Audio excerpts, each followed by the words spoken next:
Hello and welcome to the WeedPornDaily Podcast. This is Grouch, the editor, owner, designer, the gouger guru behind WeedPornDaily. Check us out on the web at WeedPornDaily.com.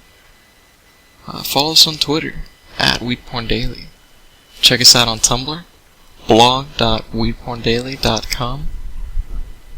And just hit up our website, just interact. Hit up our forum. We have forums. You can sign up there, make an account, shoot the shit with fellow super stoners.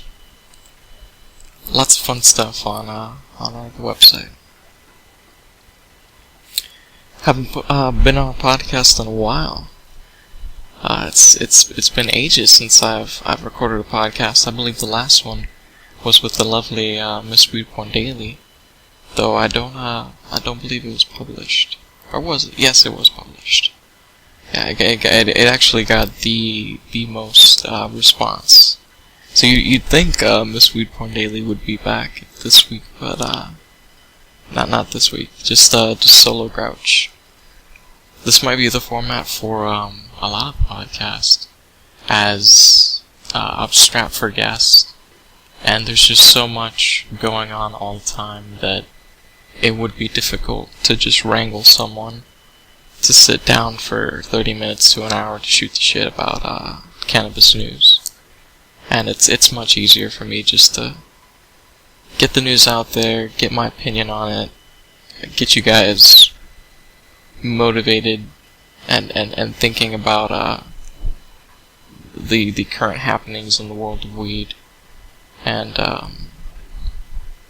yeah, just get you guys weeducated every week, even if it has to be by myself. It's gonna be a lot looser as well, but shorter as well. It's probably gonna be 30-40 minutes. We'll see how much I can milk out of just me talking to myself. And no outlines, no more music, no more.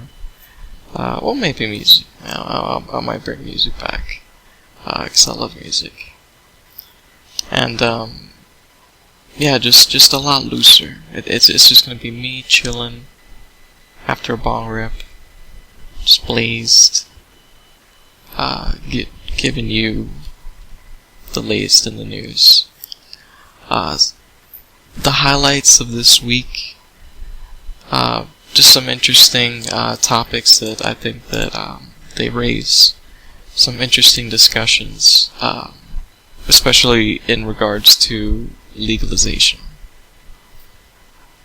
The first one, you can follow along by going to blog.weedporndaily.com/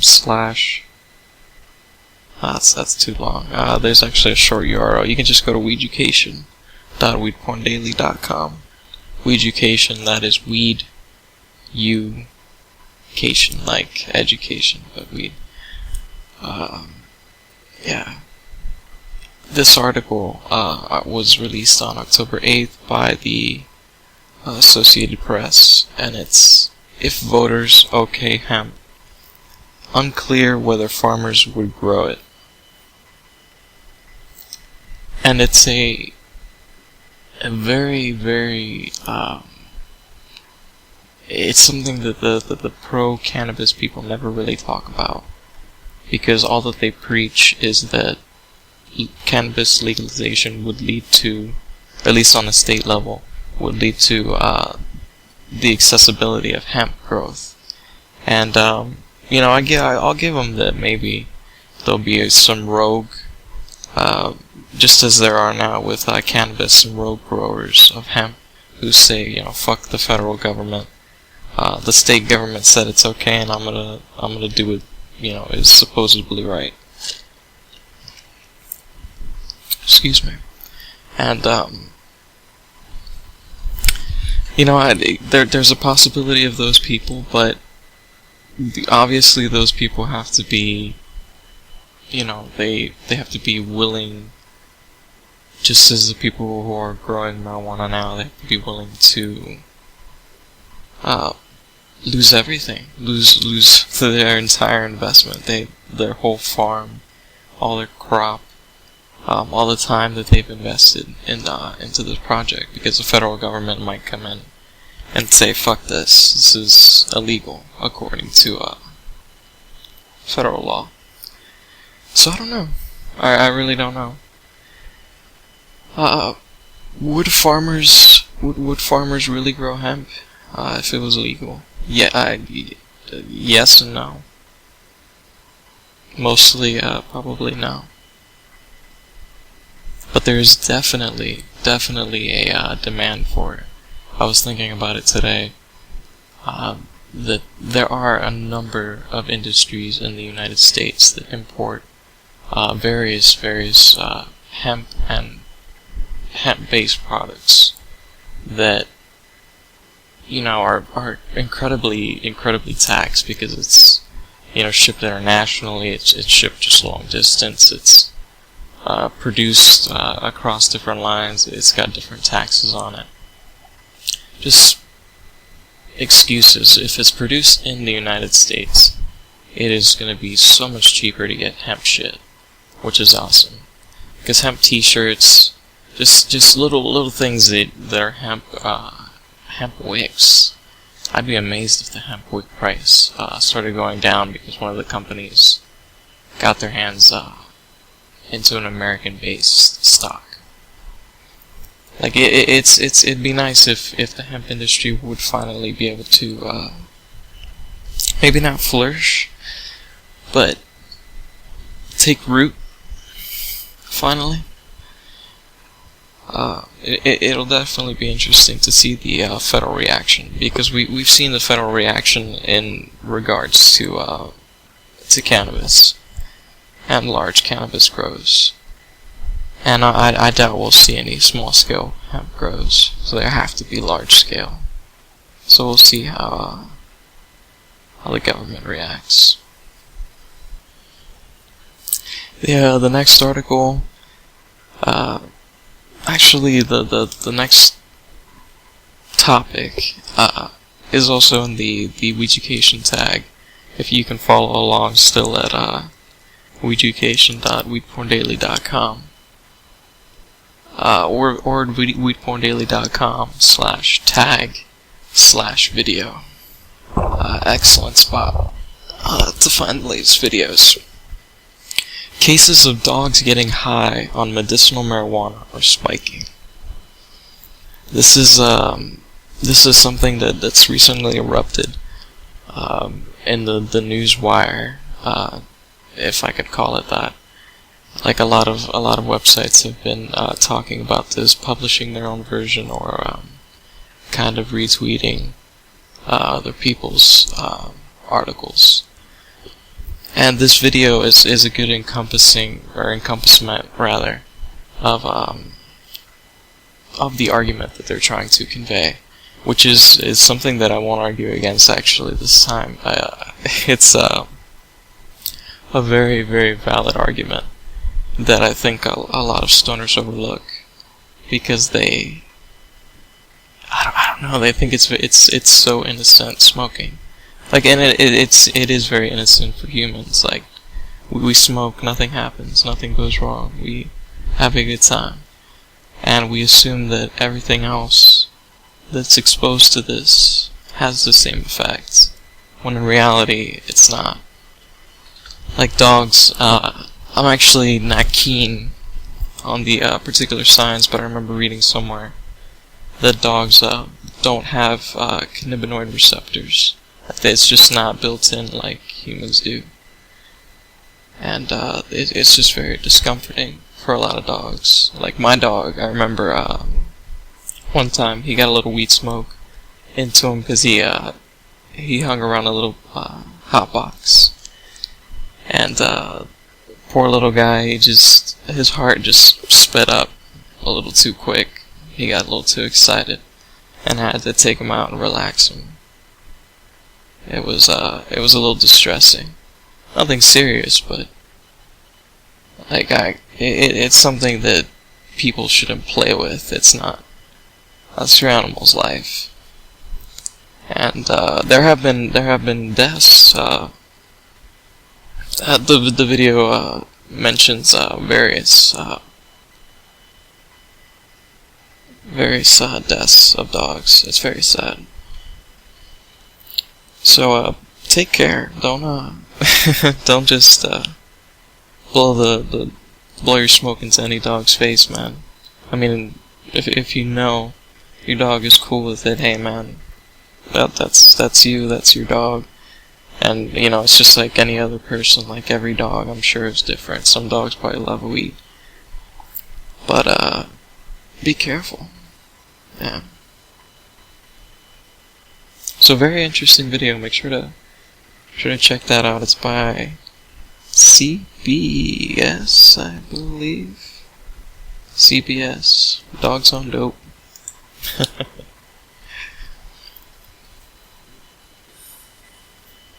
In lighter news, but on a similarly serious topic, I want to get into something that I was actually asked a long time ago, which is a question that a lot of people have about medical marijuana dispensaries in the United States, which is what exactly are donations? Like, when someone goes to buy marijuana, why do they call it a donation? I mean, I'm giving you money, you're giving me weed. Isn't that a sale? Like, is that like, are we doing a wink? You know, like, here's your weed, here's the money, you know, it's not really for the weed, it's for the work. Wink. Like, what's really going on? And, this article gets into that a bit, and it actually, exposes, like,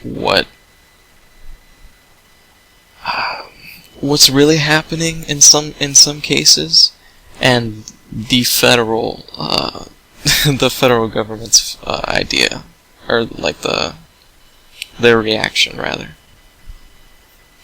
So this is also in the Weeducation tag. Follow along. Tax cheat or hero. Medical marijuana tax revolt brewing. This is from the San Francisco Weekly. Taxes are never far from Dave Hodges' mind. According to the state of California, Hodges, the founder and operator of the All-American Cannabis Club in San Jose, owes almost $250,000 in back taxes. According to Hodges, the state owes him about $11,000 in taxes he mistakenly paid. Like every other medical marijuana dispensary in the state, Hodges paid state sales taxes in order to appease the Board of Equalization, which levies the same tax rate on pot clubs, 8.375% as of October 1st, as any other business. Except Hodges does not conduct sales. His collective, according to the city law, receives donations in exchange for medical marijuana, and a donation is not a sale. The BOE told him so, and now Hodges wants to tell other dispensaries how not to pay taxes too. So, if you don't understand the situation, medical marijuana dispensaries, apparently they are allowed to make a profit. There is no place in the actual code that enacted medical marijuana that says that they cannot make a profit. And this is in California. This is not any other state. Like, they have more stricter codes, but in California you can make a profit. And that was misconstrued for a while, and some people, they wanted to play it safe as well. Like, there's a lot of reasons for doing it this way, and they went the non-profit route. Harborside is an excellent example of this. They're a huge dispensary. They get, they rake in lots of money, but any excess profits, if you watch Weed Wars, they have a whole segment on it. Or like not a whole segment, like a tiny little segment. But it's a segment where they show people getting massages, people getting like chiropractic treatment, like just acupuncture, like all the frilly shit, little excess packages that people get for being a part of the dispensary, and that's the way that they funnel their profits, and it's a way to keep their dispensary non-profit. Like what they're getting, and like the money that they're getting as a donation is essentially paying for the work spent and the money spent getting the materials to grow the plant, and the know-how and the time spent to grow the plant and harvest it and all that. As well as, I'm sure they kind of bump it up a little bit. They also have to pay for, I'm sure, the employees a little bit, the dispensary. Like everybody gets a set salary. But yeah, it's all a very set price. No one is walking away to the bank at all. It's everyone just doing their job, being a collective, which is the idea, to just help each other, and really it's an excellent model. And this guy Dave Hodges, he's trying to help the community by just providing pot, not trying to really make a profit, and they're slapping them with tax problems. Harborside had a similar problem, where I believe the IRS taxed them with a old, well, not an old, it's like it's from the cocaine days, a law where it says that any business cannot like cut any cost of anything if they're a drug business. And medical marijuana is still considered a drug business under the federal government. And the IRS, I believe, is part of the federal government. So they slapped them with an extra tax just because they're drugs, technically. It's pretty interesting. Like it's all these legal battles that people are facing, that I think a lot of patients and even people out of state really need to take attention to, because it's all a discrepancy between state and federal law, and the federal government refusing to accept that cannabis is not a dangerous drug. I mean, it is technically a drug, but it could be just a drug like caffeine, or I mean, even a drug like, I dare say, like alcohol or cigarettes, even though it's far less dangerous. But it's not something to milk people for, and a lot of this is the federal government milking, and then them coming in from the other judiciary angle, or judiciary. I think it's judiciary, when they enforce the laws, or that's executive. They come in with the DEA, the DEA, and they fucking wipe out the plants. So they fucking tax you hard, and then they fuck up your crops, and then they leave you broke, and they're just rich. It's a horrible, vicious circle run by the government. And it'd be scary to think that it's just miscoordination. That it's literally just these people trying to, like the IRS trying to milk it, and then the DEA trying to milk it, and it's just everybody trying to milk it. It'd be sad if it's that miscoordinated. But hopefully hopefully with the upcoming votes on legalization in Colorado, Washington, and Oregon, if one of them hopefully votes yes, we might get some discussion. We might get some brewing on the federal level, because that's hard to ignore. Everybody smoking pot, everybody growing pot, pot being grown, or pot being sold in stores like normal. It's gonna be something that we've never seen before. It's gonna be fucking Amsterdam in a whole state, hopefully, maybe. I don't know, that's kind of pushing it. But something like Amsterdam. Like a lot of... Maybe not the feel of Amsterdam, like the availability of weed in Amsterdam. Whatever, that analogy failed. It's gonna be beautiful, man. It's gonna be beautiful. To all the dissenters of the legalization acts, I tip my hat. I really do. Like I forget where exactly I posted it. I think I did. I did it as an answer to an ask on the blog. I talked about how there are groups who are in danger with these legalization acts, particularly the 18 to 21 year olds in Colorado and Washington with the DUID acts. And excuse me. I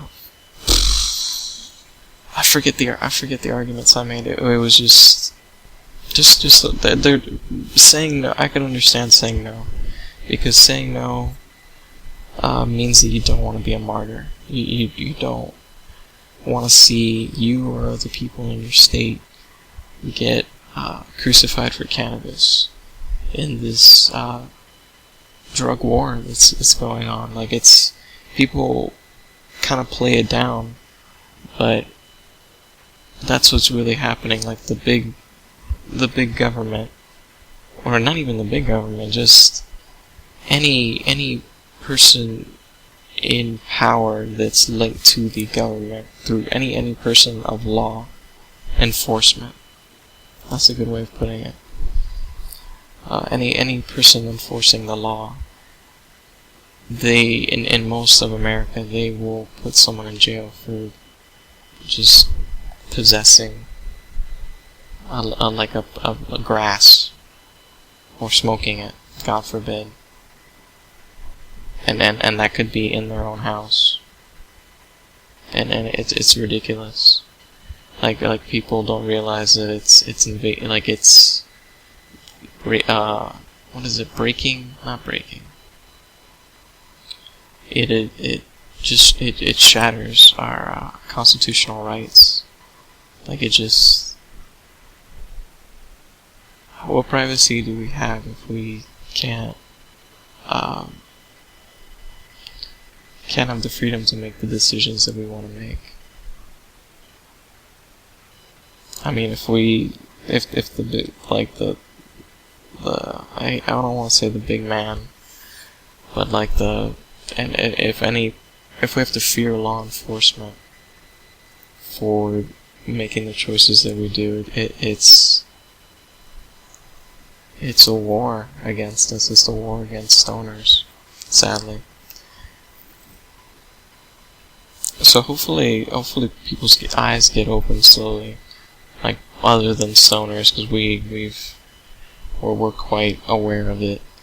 But hopefully especially the dissenters see. Yeah, I kind of drifted away. I drifted so far away from just the legalization methods.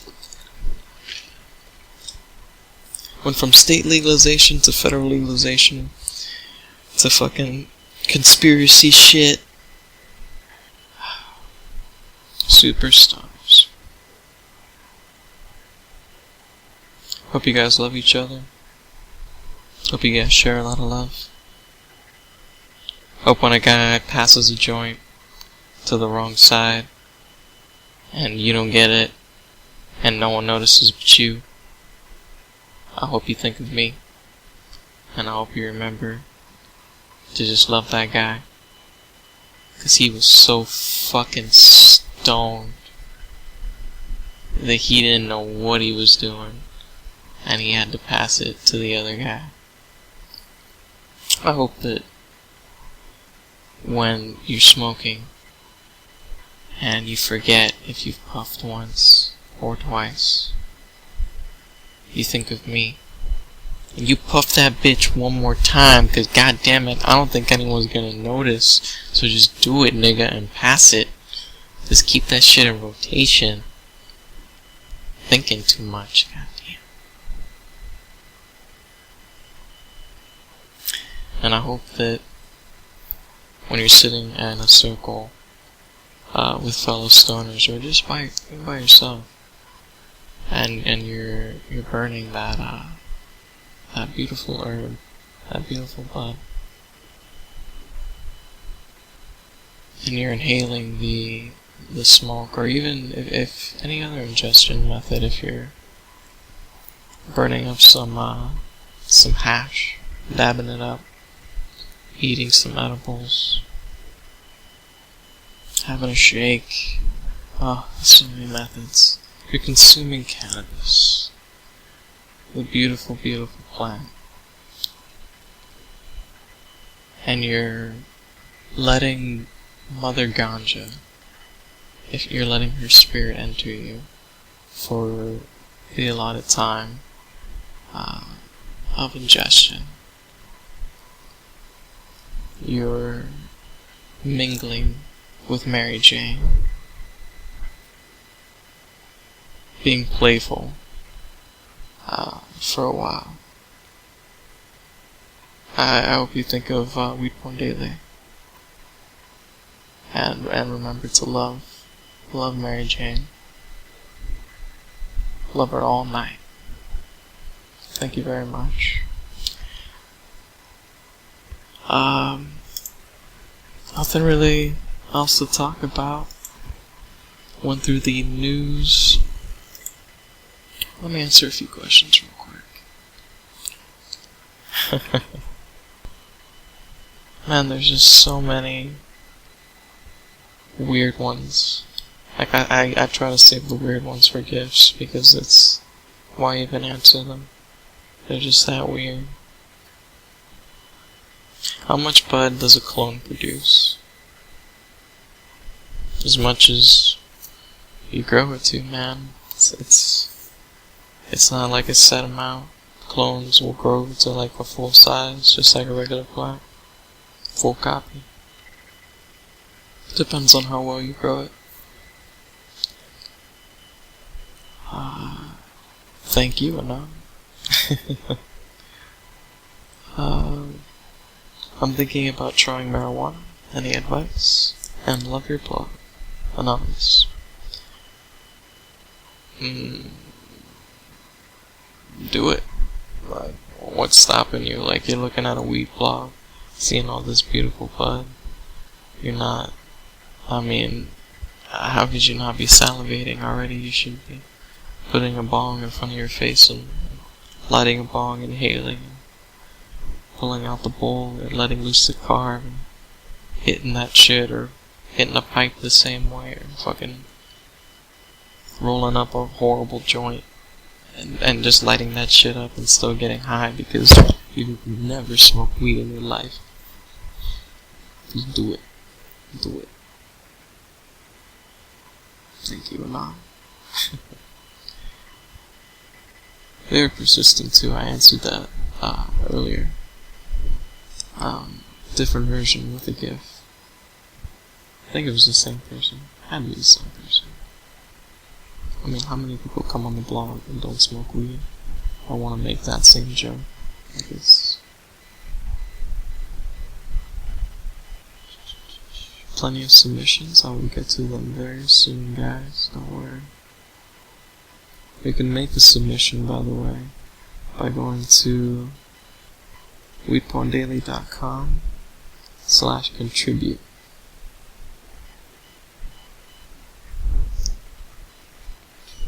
I believe it's, if you want to do it like browsing the site, you just go to the WeedPornDaily menu, and it says submit your stash, something like that, submit your bug. Hey man, love the blog, always keeping me informed on the ganja goodness. Anyways, I was wondering your opinion on inlines. I'm about to upgrade and can't decide between a beaker base or an inline.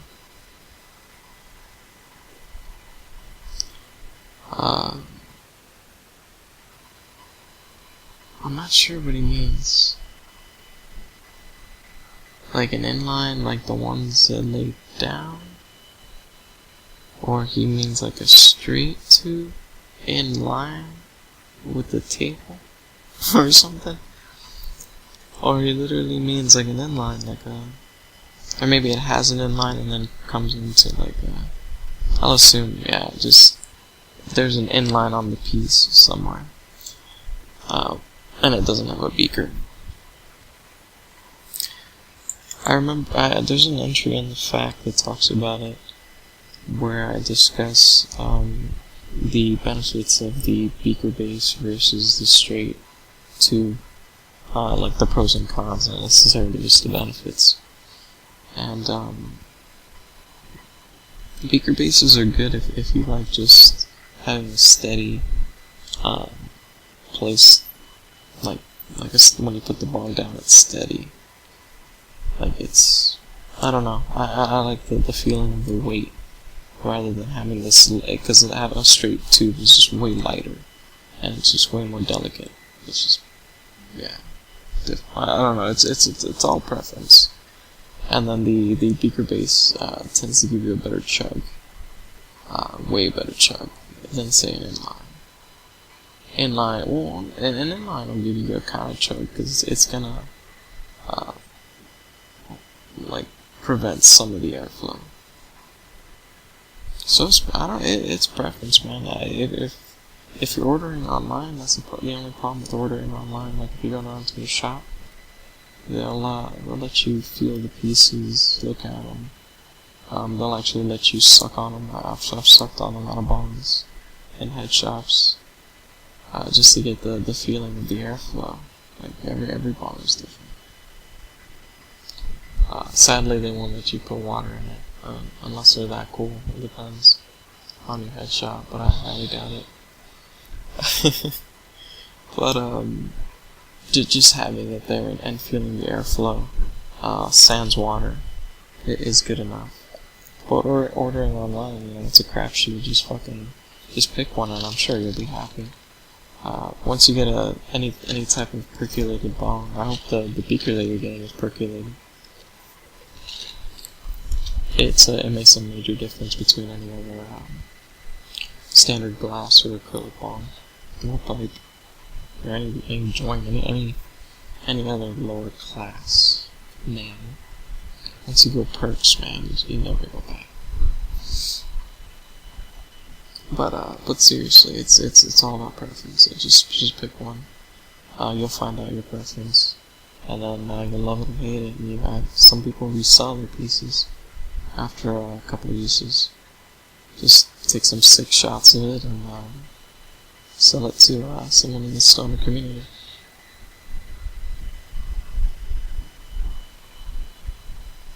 And that was another anon.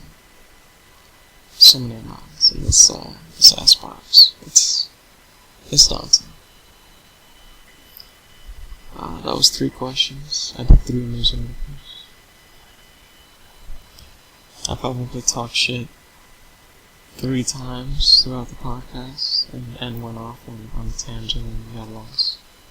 I don't know. But I just want to say 3 for the sake of consistency. I think that's a good podcast. How long has this been going? Oh shit, 35 minutes. I called that shit. What, 30 to 40 minutes? I can wrap this shit up just in time. This is usually the stuff that you would hear after the recording. All that jive, all that excited banter. Alright, thank you very much, Super Stoners, for listening to my rantings, my musings, my high rambles. I don't know how else to describe it. From Ganja Grouch, Oscar D. Grouch himself. Thank you very much again for listening. Make sure to check out our website, WeedPornDaily.com. Follow us on Twitter, at WeedPornDaily. You can donate at WeedPornDaily.com/contribute. You can learn all about us there. We're also a non-profit organization. We just, like any donations now, actually, we've paid off the server bills. They go to giveaways. And right now we've got, I believe, $50 in the coffers. So if I get a little more, I can cover some shipping, and we can do our first official giveaway, man. I already got plenty of plans on how that's gonna go. I got plenty of plans and plenty of giveaways. I just don't have any money, and that's where you guys come in. So make plenty of donations of $4.20 and above. You have the option of getting a shout out on the blog. If any like your personal blog or any website you'd like that isn't explicit or anything. And yeah, just check it out. Support the weed porn that you love. Again, thank you guys. I'm gonna harken back. I think it was a month ago, 2 months ago, where I asked for donations and everybody tossed in for the server bill. That was beautiful. That was phenomenal. That was a dream come true. Thank you very much, Super Stoney, for pitching in and just helping us out when we needed it most. Thank you very much. Your donations go a long way. Oh, and check out our shop. shop.WeedPornDaily.com. That is the place that you can buy all my designs that I make. Swaggy, stoner t-shirts, bags, kitchenware, hoodies, everything. We got everything in there. Make sure to follow the blog and the website, and I post the latest deals. We have plenty of coupons going on all the time. 20% off, 30% off, even 50% off, all the time going. So make sure to keep an eye out if you want to get stuff on the cheap. And everything in the shop goes to pay for my salary, so that helps enormously. It helps to pay for all the work that goes into WeedPornDaily, all the time spent updating you guys in the news articles, answering questions, queuing up, maintaining the website, fucking fixing it when hackers get to it. That was a pain in the ass. Just everything that I do, it's time consuming. But thank you all for listening. Thank you all for smoking weed, for supporting weed. If you're not smoking it, I understand. Tolerance breaks, drug tests, they're just fucking, I've been broke a lot recently. But just loving the bud, loving the Buddha, loving cannabis. It's a beautiful thing. It's a logical thing. It's something that can't be explained with words sometimes. The way it helps, the way it influences, the way it changes you in a positive way. The way it's an excellent tool to a lot of great things.